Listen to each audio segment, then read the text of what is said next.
Well, apparently, Gene Simmons is canceling a certain number of his solo shows.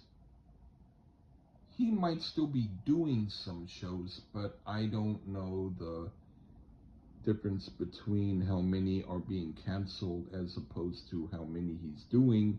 But since he's also doing the roadie experience where you can pay $12,495 to be his roadie during a show, well, if those get canceled too, I would say the more shows and the more roadie experiences canceled, the better. Because what I don't really care for is this equivocation that artists do, where it's like the more you pay, the more you get, when really you don't get more.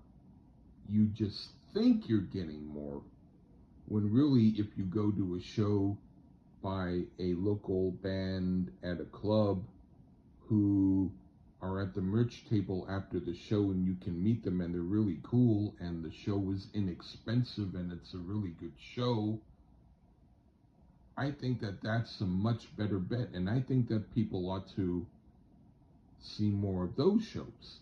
So if this is an indication of people starting to get smart as to how they understand the difference between bands, artists, and fans, then that's a good thing.